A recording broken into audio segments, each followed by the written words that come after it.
Hello everyone, my name is Rebecca Barber. I'm here at the Wharton School. Hello to everyone on Periscope. Hello to everyone on Facebook Live. We are live on both. Thank you so much for joining us this morning. We have some really exciting people here who are going to be discussing a study they've worked on the state of U.S. voter technology, which is, of course, voting in this election are really top of the news. So really excited to hear them. If you have any questions, please put them in the comments and they will jump in and answer your questions. So give us a sec and we'll get started.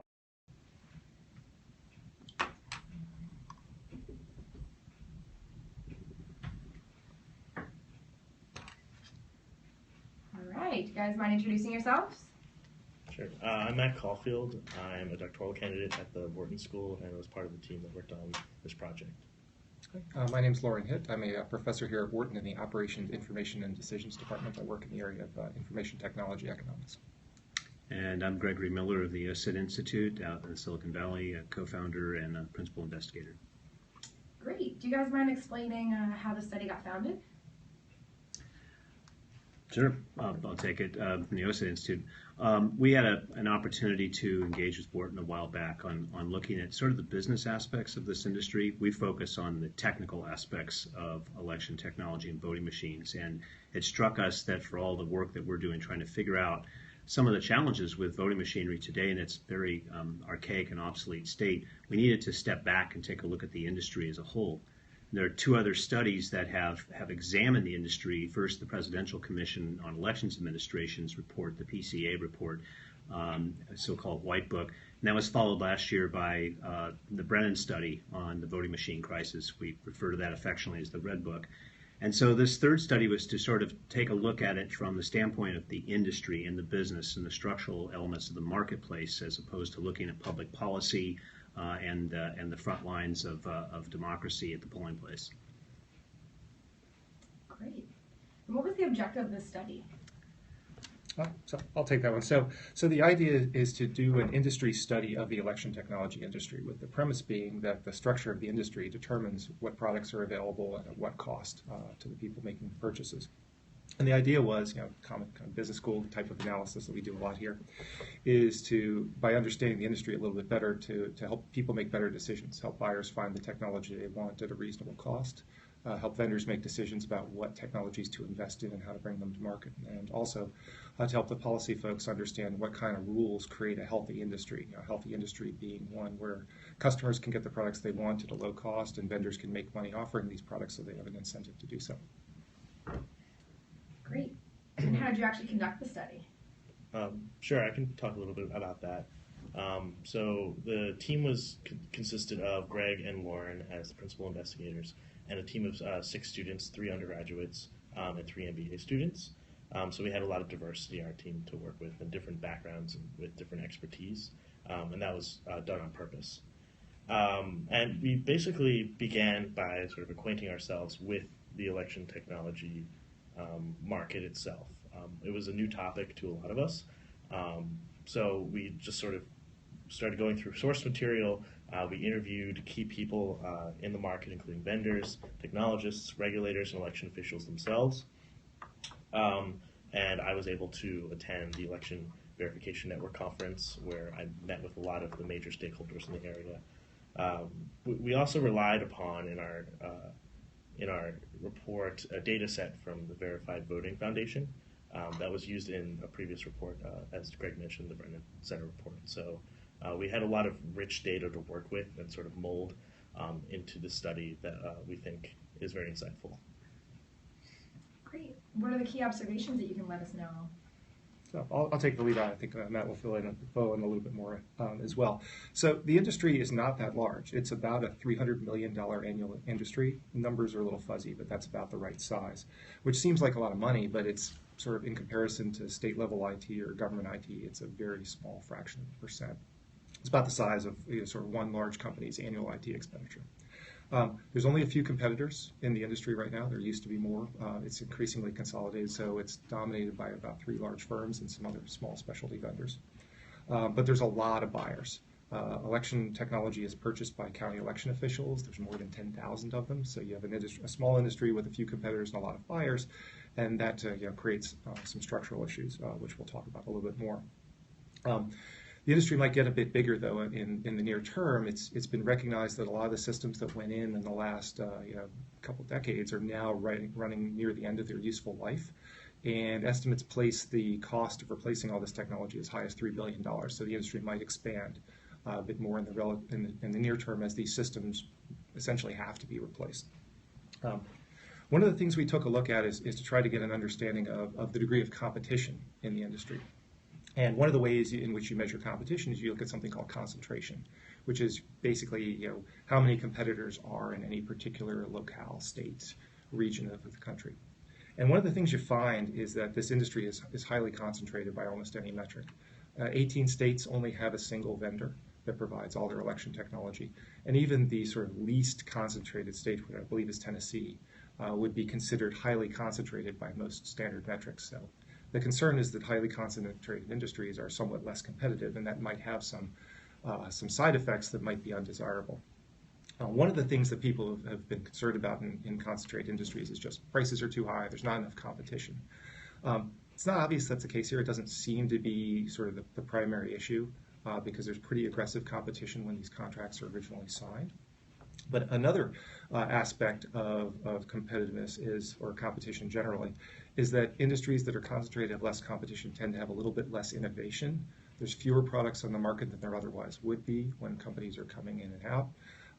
And the incentive and willingness to invest in advancing new technologies and making new products is somewhat less when there's less competition.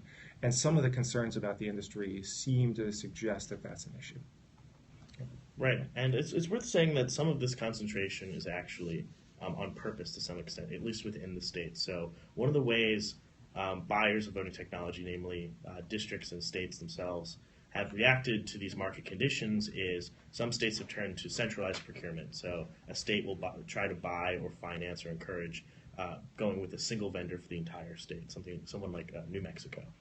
And so that's one of the ways in the short term, at least, that buyers have seen this market and said, all right, this may not be practicable for a district by district purchase strategy.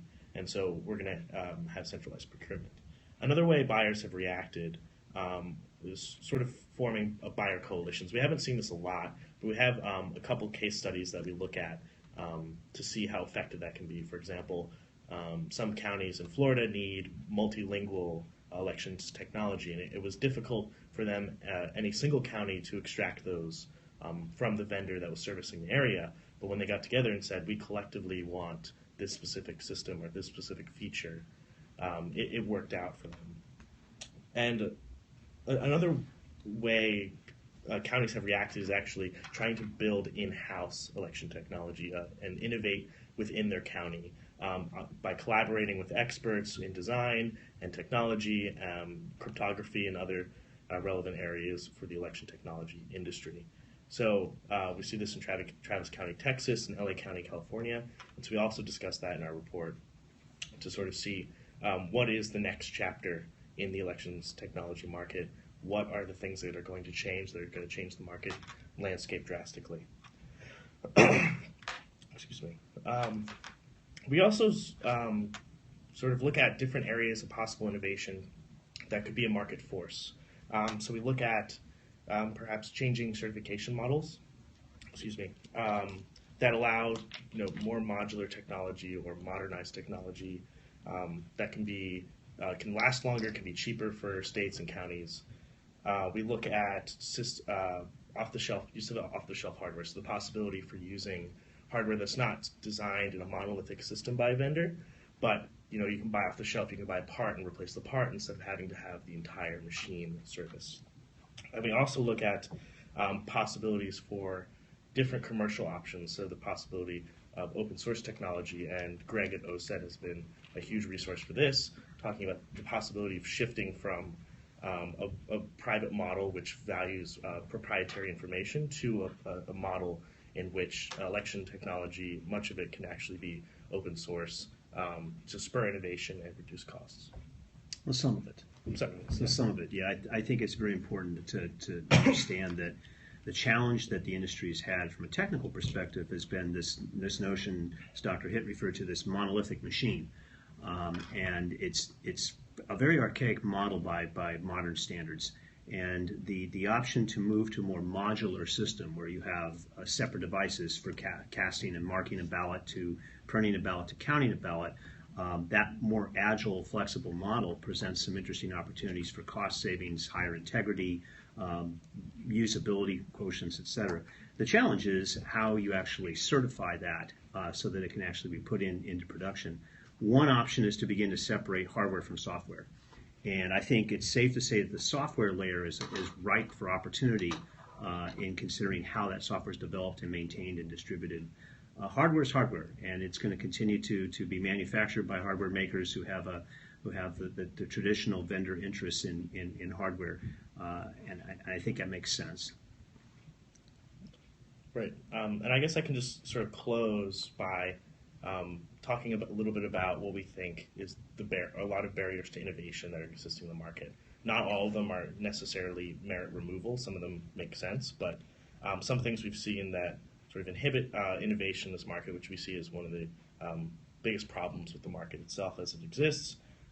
As Lauren mentioned, the low concentration of vendors creates very little incentive to innovate, lower competition in the market. We have a lot of fragmented buyers with different interests and needs. So little districts that command little expertise and little funds when buying voting technology, they don't exercise a lot of power over vendors, and it's also very expensive for vendors to design customized systems and get them certified. And so on both sides of the equation, it's very difficult to sort of develop those solutions for specific districts.